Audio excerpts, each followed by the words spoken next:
നമസ്കാരം. കനേഡിയൻ താളുകളിലെ സായാഹ്ന വിശേഷങ്ങളിലേക്ക് എല്ലാ കനേഡിയൻ മലയാളികൾക്കും സ്വാഗതം.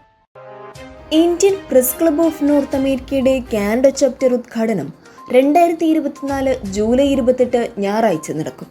പ്രസ് ക്ലബ് ഓഫ് നോർത്ത് അമേരിക്കയുടെ കാനഡ ചാപ്റ്റർ ഉദ്ഘാടനവും ആദ്യ സമ്മേളനവും വിപുലമായി ആഘോഷിക്കപ്പെടുന്നു. ജൂലൈ 28 ഞായർ വൈകുന്നേരം 6 ആരംഭിക്കുന്ന പൊതുസമ്മേളനത്തിൽ കാനഡയിൽ നിന്നും യുണൈറ്റഡ് സ്റ്റേറ്റ്സിൽ നിന്നുമുള്ള പ്രമുഖർ പങ്കെടുക്കുന്നു. Indian Press Club of North America Canadian Malayali വാർത്താ സംസ്കാരത്തിന്റെ അച്ചുതണ്ടാകുമെന്ന് പ്രതീക്ഷിക്കപ്പെടുന്നു. ജൂലൈ 28 ഞായർ വൈകുന്നേരം സ്കാർബറോയിലെ TMS ഈസ്റ്റ് സെന്റർ 430 പാസ്മോ യൂണിറ്റ് 15 വെച്ചാണ് ഉദ്ഘാടന പരിപാടികൾ നടക്കുക. മീഡിയ ടോക്കും ഇന്ററാക്ഷനും വിവിധ കലാപരിപാടികളും ഡിന്നറുമൊക്കെയായി ഉദ്ഘാടന ഞായർ സന്നാഹമൊരുക്കാൻ തയ്യാറെടുക്കുകയാണ് Indian Press Club of North America. Bank of Canada പ്രധാന പലിശ നിരക്ക് 4.5% കുറച്ചു. 2023 ജൂലൈ മുതൽ ഈ നിരക്ക് 5%. ജൂൺ മീറ്റിംഗിൽ ബാങ്ക് ഓഫ് കാനഡ അതിൻ്റെ പ്രധാന പലിശ നിരക്കുകൾ 25 ബേസിസ് പോയിന്റ് കുറച്ച് 4.75%.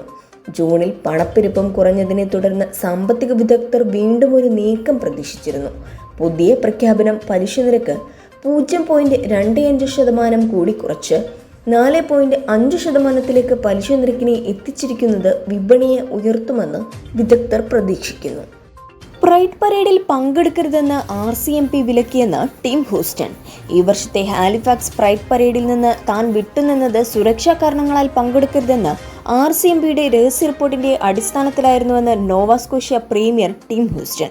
വളരെയധികം ജാഗ്രതയുടെ എടുത്ത ഇവന്റ് ഒഴിവാക്കാനുള്ള തീരുമാനം 2SLGBTQ+ കമ്മ്യൂണിറ്റിക്കുള്ള തന്റെ പിന്തുണ ഇല്ലായ്മയായി ചില മാധ്യമങ്ങൾ വ്യാഖ്യാനിച്ചതിനാലാണ് വിശദീകരണമെന്ന് ടീം ഹൂസ്റ്റൺ വ്യക്തമാക്കി. 2022 പരേഡിൽ ഒരു ഫ്ലോട്ടും ഒരു കൂട്ടം സന്നദ്ധ പ്രവർത്തകരുമായി ഹൂസ്റ്റൺ പങ്കെടുത്തിരുന്നു. എന്നാൽ ഇത്തവണ സാഹചര്യം വ്യത്യസ്തമായിരുന്നിട്ടും പ്രതിപക്ഷ പാർട്ടികൾ രാഷ്ട്രീയ ലക്ഷ്യം ലാക്കാക്കിയാണ് ആരോപണം ഉന്നയിക്കുന്നതെന്ന് ഹൂസ്റ്റൺ വ്യക്തമാക്കി. 2024 US ഓപ്പൺ ബിയർ ചാമ്പ്യൻഷിപ്പിലെ വിജയികളിൽ 3 കനേഡിയൻ ബ്രൂവറികളും.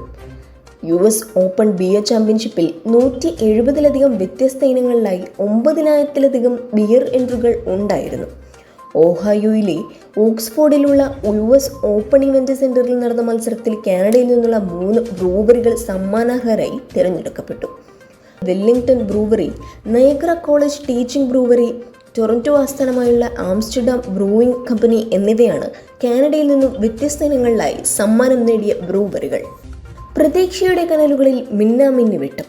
കർണാടകയിലെ ഗംഗാവലി പുഴയിൽ കണ്ടെത്തിയ ലോറി അർജുൻ്റേത് തന്നെയെന്ന് സ്ഥിരീകരിച്ചു Karwar SP M Narayana. Truck തലകീഴായി മറിഞ്ഞ നിലയിലാണെന്നും അദ്ദേഹം പറഞ്ഞു. ഡ്രോൺ, റഡാർ പോലുള്ള കൂടുതൽ ഉപകരണങ്ങൾ എത്തിച്ച് നാളെ രക്ഷാപ്രവർത്തനം നടത്തുമെന്നും തിരച്ചിൽ പൂർത്തിയാകും വരെ പ്രദേശത്തേക്ക് ആരെയും കടത്തിവിടില്ലെന്നും SP വ്യക്തമാക്കി.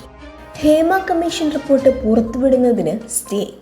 സിനിമാ മേഖലയിലെ വനിതകൾ നേരിടുന്ന പ്രശ്നങ്ങളെക്കുറിച്ച് പഠിക്കാൻ നിയോഗിച്ച ജസ്റ്റിസ് ഹേമ കമ്മിറ്റി റിപ്പോർട്ട് ഇന്ന് പുറത്തുവിടാനിരിക്കെയാണ് സ്റ്റേ. 2019 ഡിസംബറിലാണ് കമ്മീഷൻ സർക്കാരിന് റിപ്പോർട്ട് സമർപ്പിച്ചത്. എന്നാൽ റിപ്പോർട്ട് പുറത്തുവിടാനോ റിപ്പോർട്ടിന്മേൽ ചർച്ചകൾ നടത്താനോ നടപടികൾ എടുക്കാനോ സർക്കാർ തയ്യാറായിരുന്നില്ല.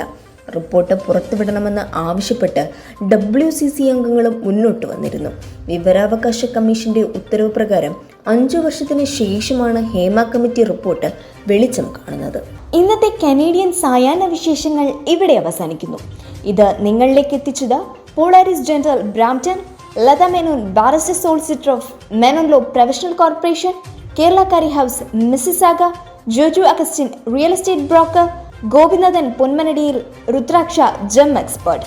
എല്ലാവർക്കും നല്ലൊരു സായാഹ്നം നേർന്നുകൊണ്ട് കനേഡിയൻ താളുകൾക്ക് വേണ്ടി ഗാഥ പ്രകാശ്. കൂടുതൽ കനേഡിയൻ വിശേഷങ്ങൾക്കായി ഞങ്ങളുടെ YouTube ചാനൽ സബ്സ്ക്രൈബ് ചെയ്യാൻ മറക്കരുതേ.